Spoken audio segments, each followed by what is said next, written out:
Hey, I'm Alex from Marc's Mobility, and in this video here, we are going to show you one of the newest and greatest products on the market. I have here with me Tommy, the founder of the Outrider. Now, this is the Coyote. This chair, I don't even call it chair, this mobility device is unlike anything else that I've personally driven. You're going to see a lot of footage here shortly, and it's going to blow your mind of what this thing can truly do. I was a little skeptical when you first see it. You're not 100% sure, but honestly, we put this through crazy testing. I've driven other products out here that are true 4x4 type chairs, such as the Outback, the XT4, the X8, and this product can really do more than any of those other products. It is something that is unique, not made for all different types of users. You do have to have some ability with your hand controls to be able to drive this type of machine.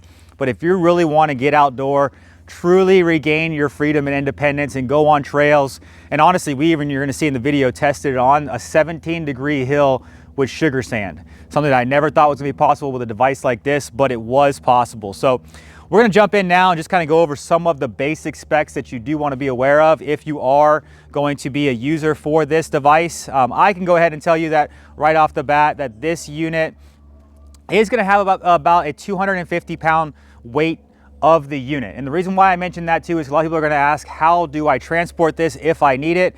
But the cool side is you can get four batteries inside these units and have a ton of drive range. So I'm going to turn it over to Tommy, the founder, the creator of the machine, that honestly is going to know everything about this.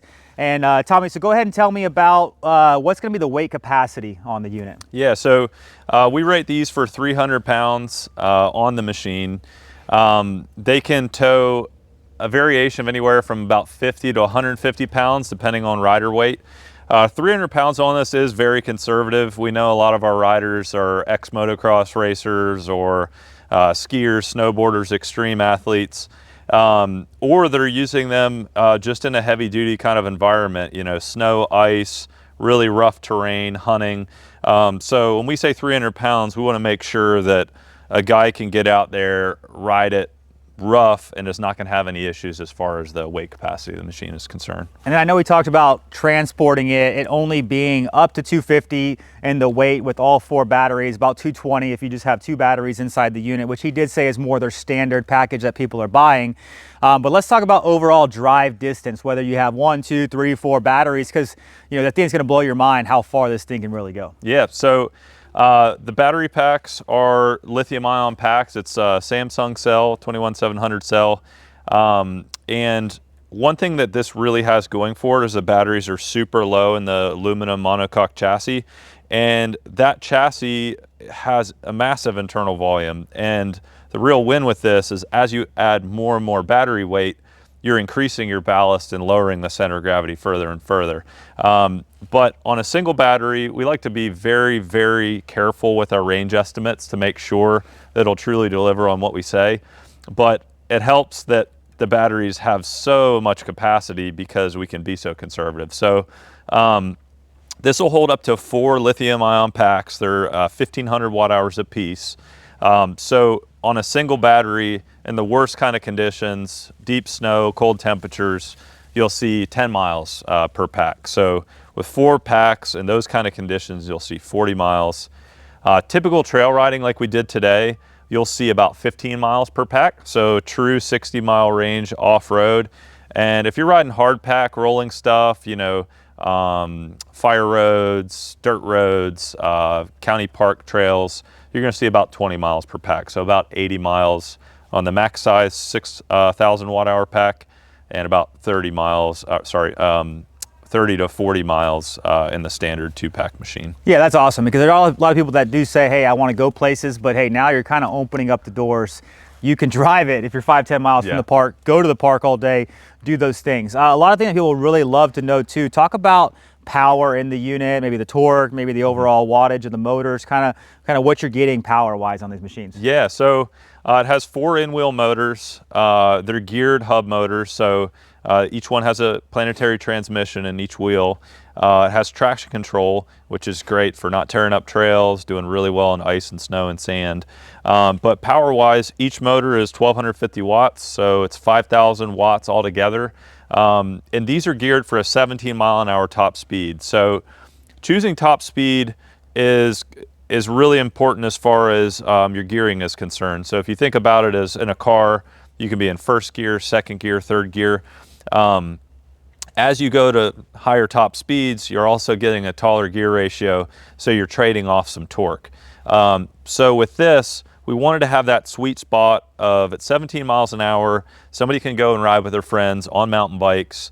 They can keep up on the roughest kind of trails, but it also has the torque where it can crawl along at 3 or 4 miles an hour going hiking or trail running with a significant other. So it has both ends of the spectrum, and I think we did a pretty good job of showing that today, the kind of crawling that it can do, as well as how it does under full tilt power, which is crucial for that deep sand, deep snow, towing heavy loads.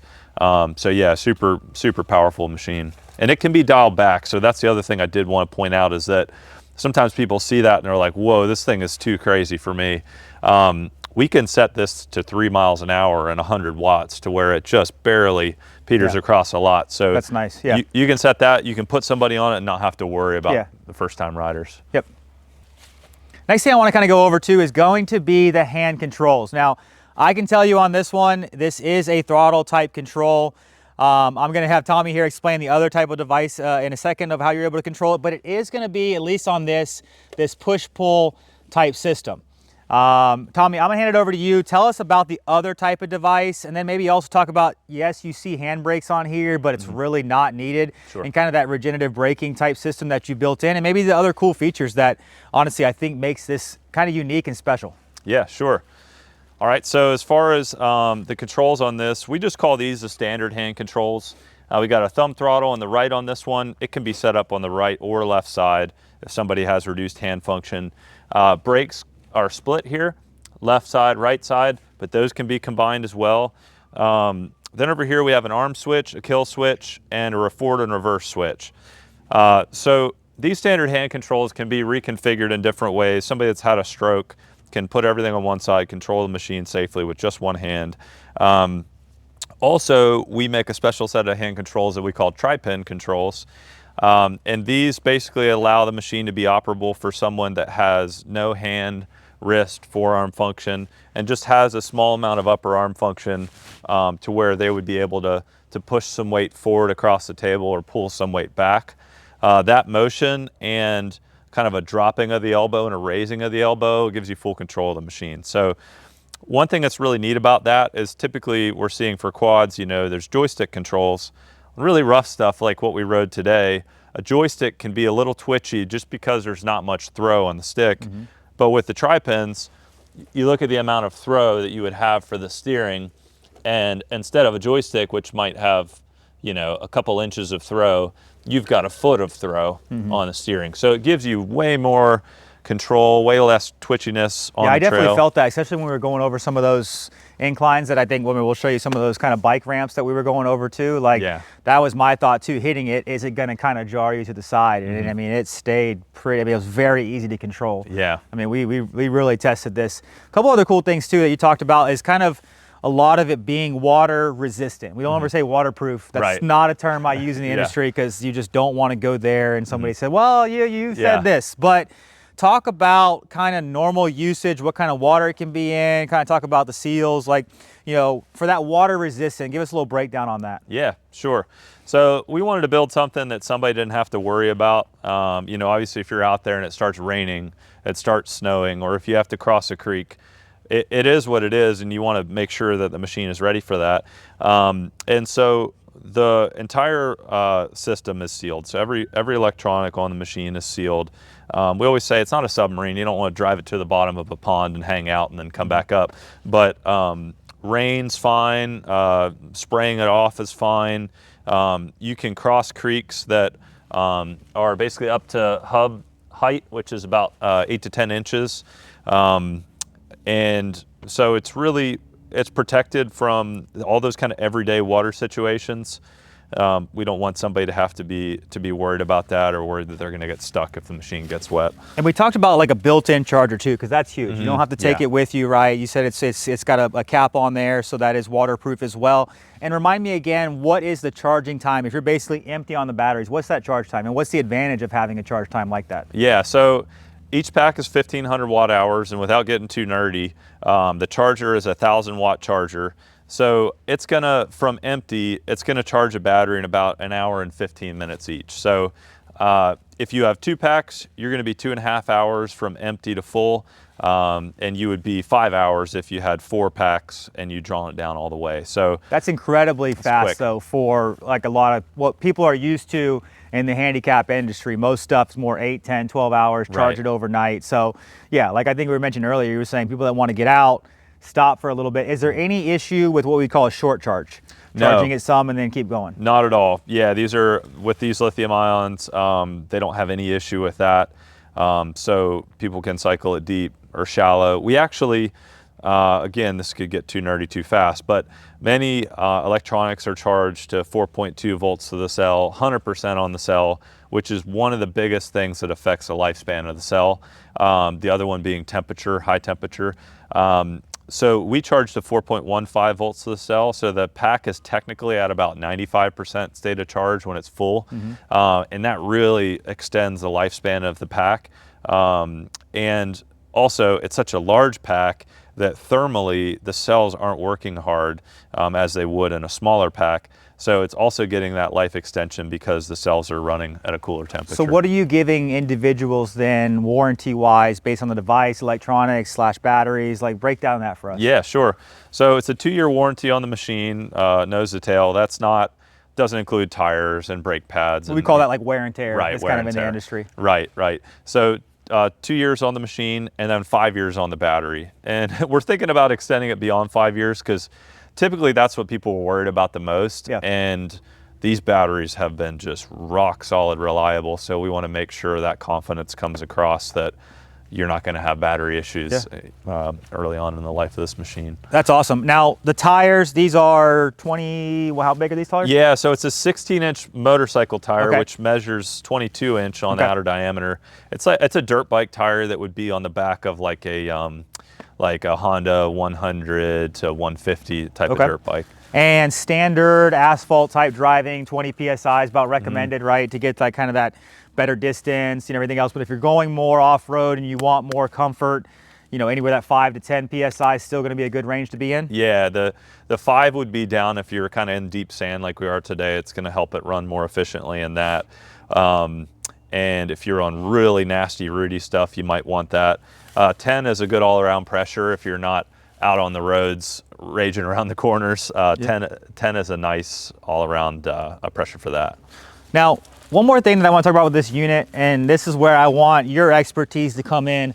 I mean, look at the type of suspension on this. Now, you'll see it in our footage, but I mean, it's truly, we went over parking curbs, we went over tree roots, and you can't say, okay, you didn't even know it was there, but I've never experienced a mobility device that handled like that did. I mean, it was literally going over it. It's not jarring your body. So if you're worried about something like that and you want to get outdoors, go ahead and just talk a little bit about that steering, the suspension, kind of what you put in these machines. Sure. We want to be able to build something to where a guy can go out and keep up with his old friends, you know, on the trails. And so that could be 3-4 hours, rough terrain, and of course skin issues can be a concern. So the suspension being good makes to where a guy can be out a lot longer.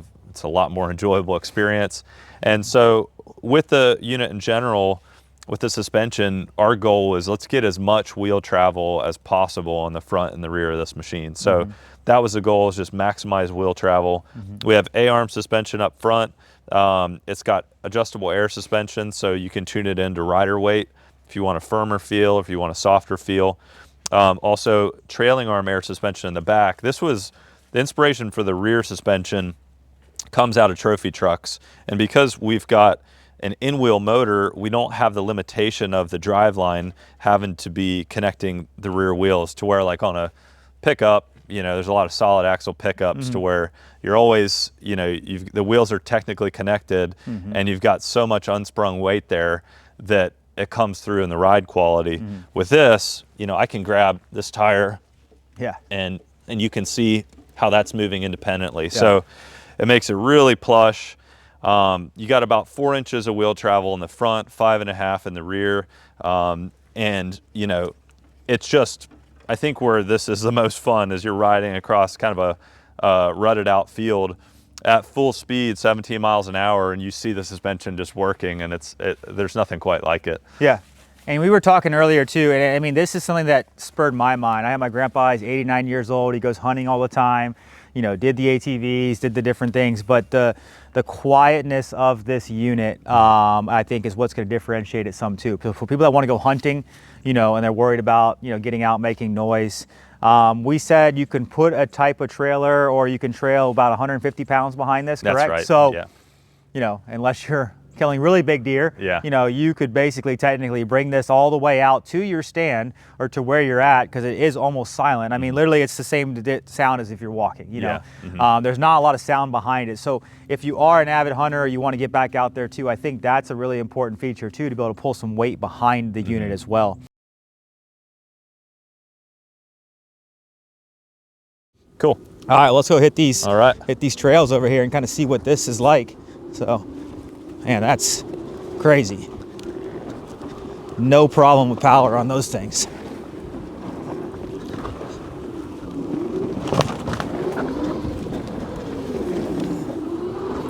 That is unbelievable. Handling on that, the way you can turn, so smooth.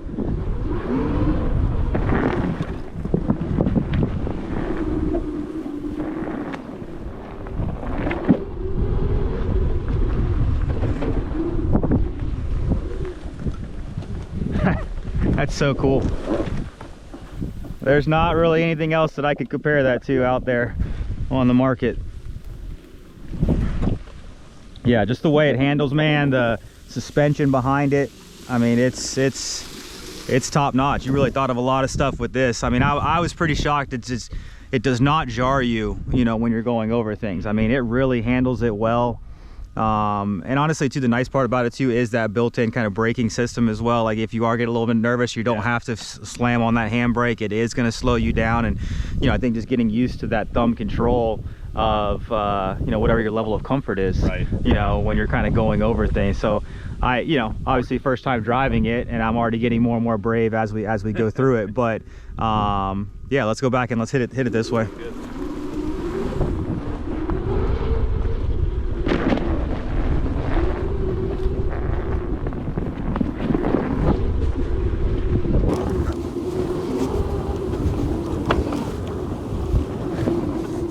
Yeah, to be able to hit those and not be jarred is crazy. The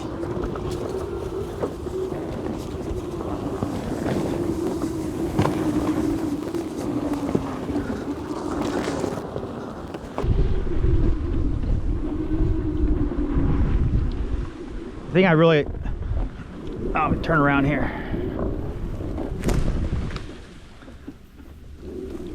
The thing that I really like about it too is it's got a low center of gravity and that wide wheelbase, that even when you're going over some of those types of terrains, it doesn't make you feel like you're flipping to the side, you know. And that was kind of my initial going over one, and it's a little bit sloped like that, where you're sitting in a power chair and you're higher up off the ground. Sometimes you feel that center of gravity feels like you're going to pull more too. So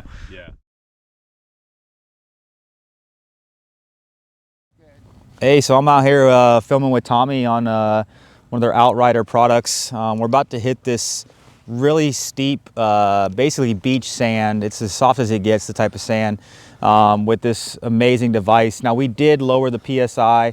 20 PSI, they say, is good for hard, compact surfaces, but if you're gonna be riding more trails, more sand like this, you know, he does recommend probably going down to a 5 to 10 PSI. He said don't go below 5, but so we lowered it down to about 10 PSI.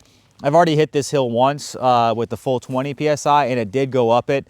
Just like anything, tons of power in this, but this is the extreme of sand that you're gonna get in, so I am gonna go the full speed going up it. And I can tell you it doesn't have any problem, but I really want to see now with a lower PSI if it does improve the actual traction on this hill that we're gonna hit over here. All right, you ready? Yep.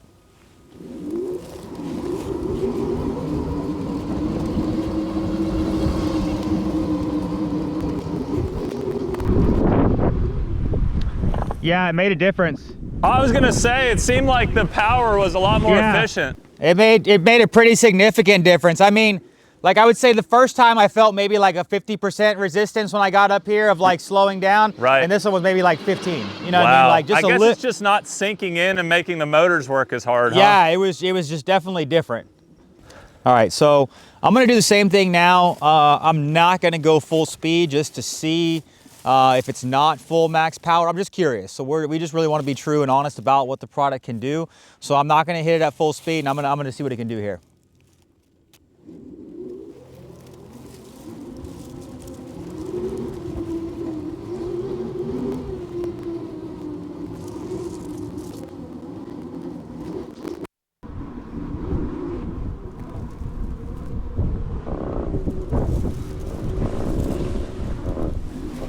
Yeah, so even there, I would say, I don't know, less than half throttle that I was hitting and, you know, going a lot slower, and it had no real hesitation. So I do think that lower PSI made a world of a difference. So, yeah, I'm honestly surprised at how much of a difference that made. yeah, because like I said, I don't know, I wasn't looking at the speed, but I definitely felt like I was maybe going half throttle or even a little bit less. And I heard because you like crack into a little bit and it Yeah. would respond, and then you let off. Yeah. You weren't pinned by any means on that. And now I'm gonna do one more just out of curiosity. I'm gonna go and I'm gonna stop. Okay, cool. Halfway up the hill. All right, so now on this last take here, I'm gonna go halfway up the hill. I'm gonna come to a complete stop just to see, because I don't know of anything else that can do that on a complete stop. So while we're here, we're gonna test it out and see what it can do.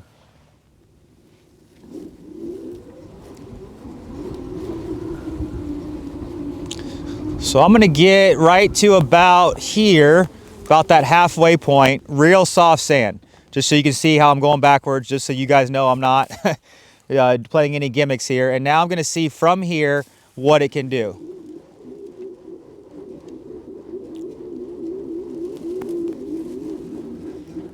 Okay, so that looks like I would need a little bit more speed, obviously all the way from a complete stop. We'll see if we can get back a little bit to a little more flat ground and then hit it with a little bit more speed, if that makes any difference.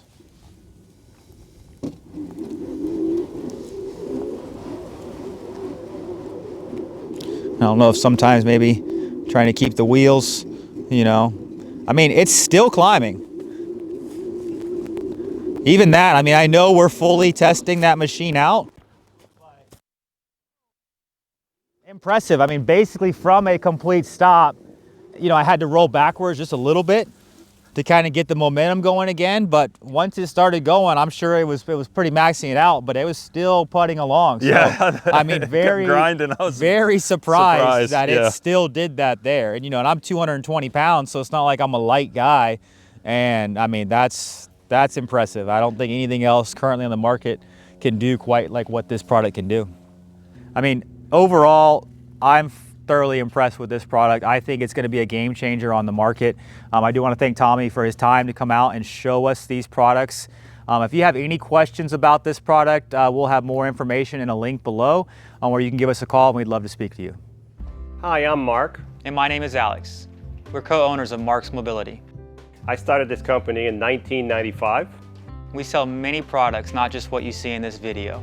If you have any questions or concerns, please call us at the number below at 800-677-6293. Thank you, and have a wonderful day.